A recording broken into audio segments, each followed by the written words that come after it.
Hi there. I'm Cindy Linden, and this is the Cook Along podcast. I made a really interesting rice pudding recipe the other day, which I found on I'm Diego on Facebook.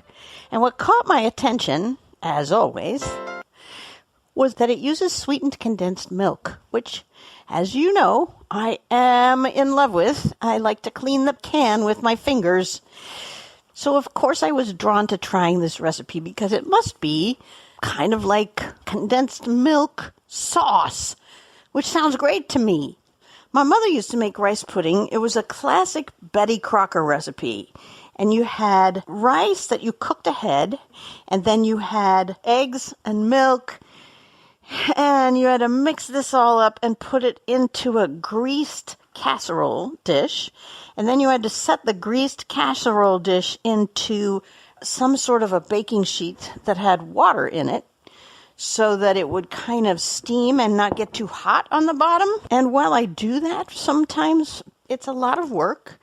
It also took 20 minutes or something for the rice and then another hour in the oven. So this was not a quick fix dessert by any stretch of the imagination. Once it was cooked, you had to put it in the refrigerator because you wanted it room temperature or cold. So it was a big project, or at least it has always seemed that way to me. This rice pudding is much quicker and easier than Betty Crocker's. And since I'm the only person in my house who likes rice pudding, I figured that it would be better if it were easier, and it would be better if it used sweetened condensed milk. You know, I never ate the Betty Crocker rice pudding, which, as I said, I really like, without cream or some kind of milk on it. I guess because it doesn't really have a sauce of its own. It's just sort of a stiff pudding. It needed more liquid to it. This does not need that. In the first place, it already has 3 different kinds of milk in it. And in the second place, it's just a lot creamier than what I grew up with. So I tried this recipe, and it needed a little more detail in the notes. Diego, who creates these recipes, it seems he doesn't speak English, so I think he uses an AI translator. But he leaves out some details that really make the finished product come out right. So I have sort of taken some liberties with his description about how to make this, and I'm going to help you make it better, because my first version, while it tasted good, the texture was a little grainy and the rice wasn't done. And I'm adding a couple of little extra ingredients just because I think they might make it even better. So I'm calling this condensed milk rice pudding because Diego doesn't name it. In my house, when I was growing up, we had 2 versions of rice pudding. We had the plain one that my mother liked, and we had the one that she made for the rest of us that had raisins in it, which I really prefer, although I have also successfully done it with dried cranberries, which is good. Today, I'm going to suggest that you add some golden raisins, although regular raisins would be just fine. Dried cranberries would be just fine also, or you can leave them out the way Diego does. He doesn't require that. So let me give you your list of other ingredients. And this, by the way, will make 4 cups. It's quite a lot, since each serving is maybe half a cup, and that's pretty big. You've got 8 servings if you make this full recipe. I am making a half batch today. But for the full batch, you need 2 tablespoons of butter. And you could use salted or unsalted, doesn't matter. A cup of dry, long grain white rice. I've read about using some short grain rices, but I think they don't get as soft. So if you want a little chewier rice pudding, you might try a shorter grain rice or even an arborio rice. But the recommendation for rice pudding, because you want it soft, is generally just plain old long grain white rice. You're going to want 2 cups of water, and that will have to be hot. And that, I'm going to take a moment here to tell you, is your only do-ahead. You're going to need to bring that 2 cups of water to a boil, either in an electric pot or in your microwave or on your stovetop. 2 cups of hot water. It doesn't have to be boiling, but really hot. You need 14 ounces of sweetened condensed milk, which is a can. It's 1 3/4 cups. And then you need 14 ounces of heavy cream, which is also 1 3/4 cups. And by the way, in Diego's version, he uses something that they have in Mexico called table cream. And I saw a lot of debate online about what table cream was and what you could substitute. And it is apparently quite unique to Mexico and is different than anything that we have here. I sort of poked around to see if I could find any in local stores, but the only thing I could find was a jar, and it was pretty expensive, and I just didn't mess with it. The other day when I made this, I used regular heavy cream, and it was fine. And that's what I'm recommending here. And then you need a cup of powdered milk. I know not everybody has powdered milk in the house, but you probably should. In an emergency, it would be really helpful to be able to mix up some milk with some cold water.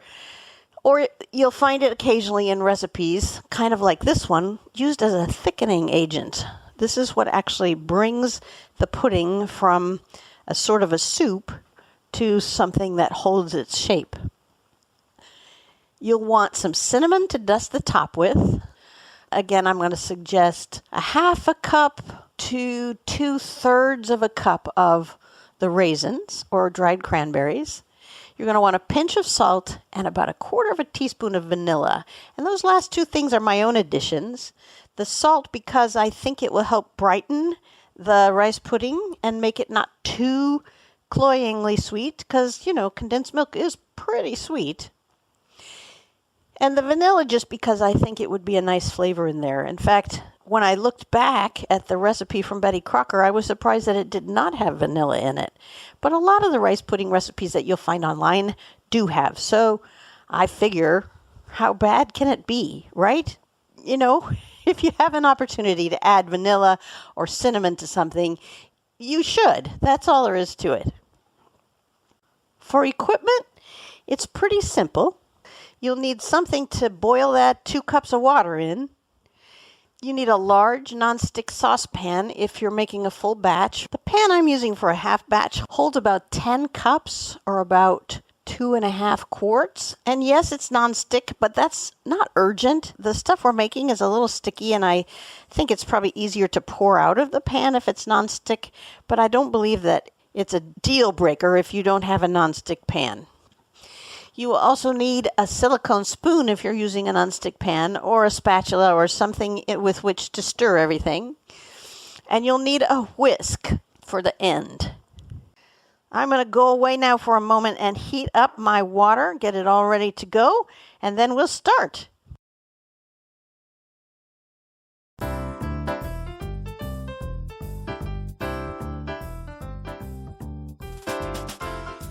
Okay, I wanted to use my induction cooktop for this, but I realized that it makes too much noise. So I'm going to use my regular stovetop, which is an electric burner, and it'll be fine. It's just not quite as fast as the induction, but I never thought about it before. The fact that I can't do podcasts using my induction burner. So, all right, pan on the stove and put your butter in there, and it's just going to melt. We're going to let it melt here for a couple of minutes on medium heat. You can turn it up a little higher if you want to, just because right now the only goal is to melt this butter. It seems so slow to me on the electric burner, but it's coming. I cranked it the wrong way. How funny. No, I turned it down instead of up. All right, so that's part of the reason it was taking as long as it is. Once the butter is melted, which actually happens pretty quickly, you're going to pour your rice in there. And sort of just stir it around until butter coats all those pieces of rice. This is like if you were making a risotto. You want all of the rice covered or coated in the fat. We're going to just sort of stir it around, and then we're going to add the hot water, which I did in my microwave in a glass measuring cup. It's essentially about twice as much water as rice, which is your standard rice recipe. Diego asks that you just cover the rice with the water, and I found that it ran out of water too quickly when I did that, because you don't want the water to completely boil away. You need to keep some of it. in case you forget about the rice for a minute, you might need to keep some of that hot water on hand so that you can add it later. One of the things that I found was tricky about this recipe was getting the rice completely cooked. They were mostly cooked, but they were a little crunchy in the middle, which annoyed me with every bite, just because it was not what I wanted. I mean, if you like it that way, then more power to you, but I was not after that effect. So now what we're going to do, you're going to cover that pot with the water in it, turn it to sort of low heat, pretty low, and cook it for about 12 minutes. You might want to start checking it around 10, because again, you want most of the water gone and absorbed by the rice, but not all of it. So come on back to me when your rice has only a little bit of water left, and we'll stir in some more stuff.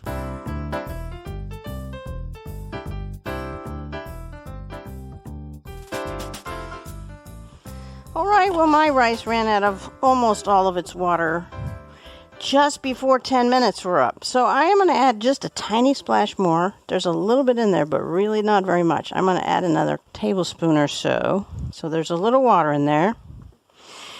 And now we're going to start adding stuff. So keeping it on low heat, there's a little water in there. Rice has clearly not absorbed everything. Now we're going to add the condensed milk. You're getting it out of your can, or you've measured out enough to make half. And that's going in with the rice, right into the hot pan. Stir that in. And then we're going to bring it to a boil. We want it to boil over this low heat. I maybe turn it up just a tiny bit because the condensed milk cools it down almost immediately. And you'll see how creamy this is starting to be. Sorry, I should have taken a picture before I put the condensed milk in so that you could see how much water was left. But you're going to have to use your best judgment in that regard. But I've got pictures from this stage on the website, thecookalongpodcast.com, where you will find a lot of other tasty desserts, super, super tasty desserts. In fact, for a birthday party this weekend, I'm making my brownie cupcake recipe, which is just a stunner. We've got buttercream frosting on it. Oh, my God. Keep stirring this until you see it start to boil. And while it's still heating up, get your heavy cream ready. If you haven't already got that measured out, get your heavy cream, or if you can find it, the table cream, 14 ounces. I guess they come in like aseptic envelopes, sort of. Because in Diego's recipe, it looks like sour cream. I don't recommend you use sour cream. That will do something quite different to this recipe. But that's the texture of them. And clearly, the heavy cream is a lot more liquid than that. But I don't think that's a big deal. It certainly wasn't the first time I made it. And in fact, this pudding absolutely stiffens up once it's in your refrigerator. And I recommend that you either eat it warm or that you re-warm it. I mean, if you like solid kind of rice pudding, it's great chilled. But if you want something that's kind of creamy and soft, you're going to need to reheat it. Meanwhile, I want to tell you about condensed milk. So this is just starting to think about simmering. There it goes. Condensed milk, I have figured out two incredibly useful things. And I love this, okay? This is one of the hottest tips I will probably ever share with you. If you do not use a full can of condensed milk, which I am not today because I'm only making half a recipe, so I only used half of the can, you can put the rest into an airtight plastic container, or probably glass would work also, if you don't tend to drop things the way I do, and put it in your freezer. And you can use it again. It never gets completely hard because there's too much sugar in it for that to happen. So it's always in a usable state. And you can pull it out when you just need a little bit. You don't need a full can again. Keep it in your freezer like a staple. It should be there all the time. And here's the reason for that. Because the second thing I learned is when you're making whipped cream, stop using powdered sugar. Put in a little of the really cold, almost frozen condensed milk instead of the powdered sugar. It makes incredible whipped cream. I cannot begin to tell you. I'm going to set a timer here for how long we're boiling this. I'm going to make it boiling for 5 minutes. So we're continuing to cook the rice to try to get all the little hard spots out of it. We're going to need to test it in a little bit, but not yet. Anyway, there was a recipe for, I think, a cream pie of some sort that had the whipped cream on the top. And rather than sweetening it with vanilla and powdered sugar, it just asked you to add a little condensed milk. And oh my gosh, I can't tell you. It's just so much better. I don't know why. I can't define it. Maybe it's creamier or thicker or richer or something. But I have stopped making whipped cream with powdered sugar at all because I always keep a little of the condensed milk in a container in my freezer and scoop a tablespoon or 2 tablespoons or whatever to taste, obviously, for making any whipped cream I ever use. It isn't just that pie that benefits from this technique. Those are your hot tips about condensed milk. You will never regret having that around and easy to access.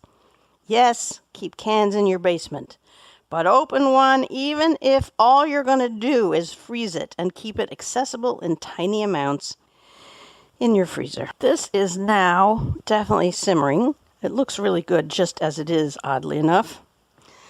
But it's nowhere near finished. It's really part of what surprised me about this recipe, and the second reason I had to test it beyond the condensed milk was the quantity of dairy in here. I mean, if you don't do dairy, you do not do this recipe. It has 3 kinds of milk in it. 3 different kinds of milk in it. And that seems extraordinary to me. I know why you have the dried milk powder in here. That's because you need to thicken it. And I suppose that the heavy cream is what keeps it from being way too sweet. Plus, it makes a lot more pudding that way. But it's interesting to me that there's no eggs in here, and it thickens just fine without them. And I think it's the eggs that you have to be careful with when you are making the Betty Crocker version of rice pudding, because you have to separate them. And I never use the whites afterward. It just asks for the yolks in the pudding itself. And then they want you to make meringue to go on top, which I never have done and never will do. It sounds like a terrible idea to me to put meringue on top of rice pudding. Bleh. By the way, I meant to add a pinch, just a tiny pinch of kosher salt back when I put the rice in with the butter. So I'm adding a tiny bit of that now. It won't really matter that it's later than I wanted to, because it's an experiment anyway. But condensed milk and the cream will melt that just fine. But if you're listening to do this later, you might put the salt in with the rice. I also think that because this doesn't have eggs in it, it will be easier. Oh, there's my 5 minutes. It will be easier to freeze. And I don't want all of this in my kitchen since I'm the only one who eats it. I need to have it out of my sight. Right now we're going to add the heavy cream, which of course likes to stick to the measuring cup. So be sure you get it scraped all out of there with your silicone spatula, spoon thing. And stir that in as well till it's smooth. Anyway, was saying that I don't think you'd have a lot of luck freezing Betty Crockers. It certainly could be tried. But because of the eggs in there, I don't know how well it would do.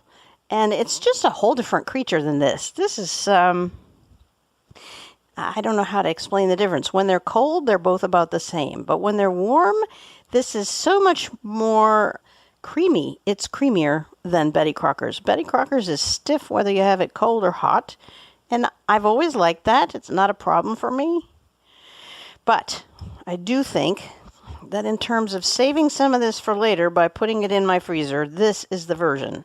And by the way, I have to do that because I inhaled the last batch I made. It was very stupid of me, but I had a serving and then I had seconds. And then I was looking forward to the next day and had a little taste, tiny taste for breakfast.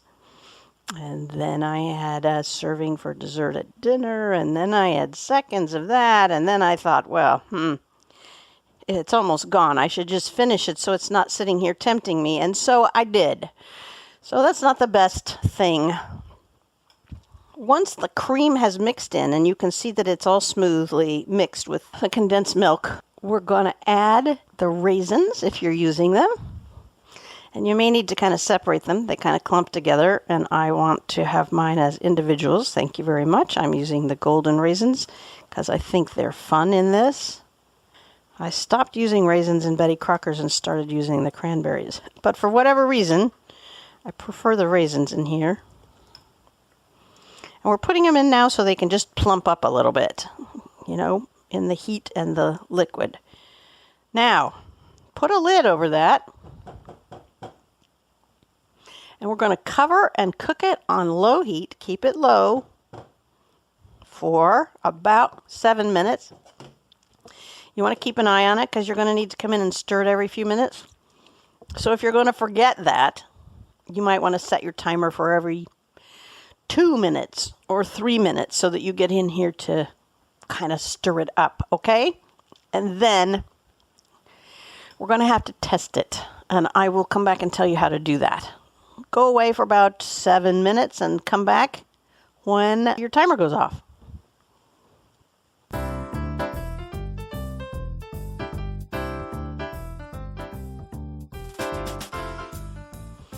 Okay, now mine is boiling furiously, even though it was set on a very low heat. It's really going.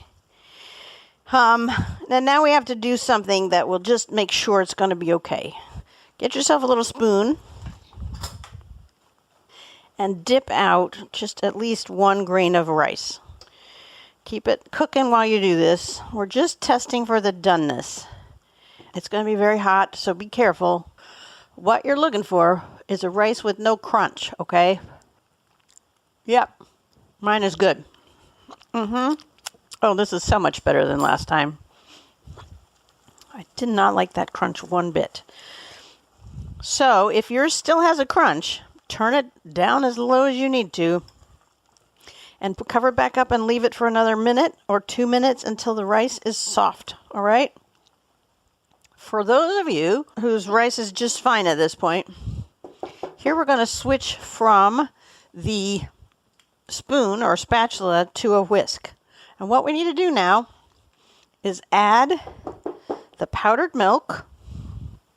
Gosh, mine is already so thick it seems crazy, but I'm going to do it because it's part of the recipe. So put the powdered milk in there and your vanilla. And I suppose you could put more in. This is an experiment for me, and I don't want it to be a really prominent flavor, but again, I just don't see how it could possibly hurt. So I'm doing about 1/4 teaspoon. It's not very much. And then just mix that up with your whisk. And the reason we've switched from the spoon to the whisk is this. So when I did this last time, I found out that there were some lumps of dried milk that did not get mixed up. They were just kind of little spots of something dry and a little crunchy. It was not a good thing. So I decided we're going to use the whisk. And I'm going to stir it for longer than you really need to. What you want to do is to get it completely mixed in. And then, I don't know, maybe you mean to test it again. Because what we really don't want, is little crispy bits of dried milk in there either. We don't want the grains. Actually, it's not crispy bits. It's more like a granular texture on your tongue. And I thought it was interesting, but not something that was worth repeating. So here we go. I'm going to try this again.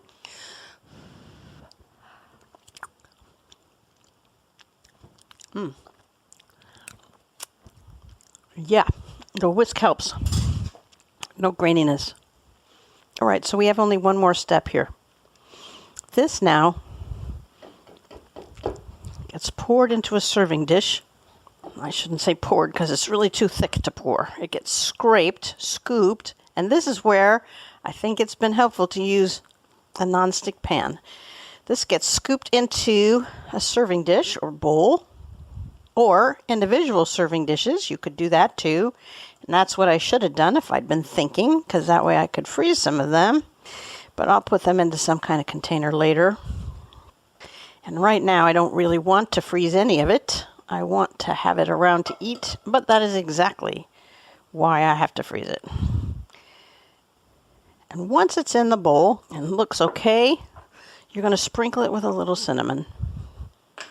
Just, this is a sort of to taste as well, and it's going to eventually get stirred in.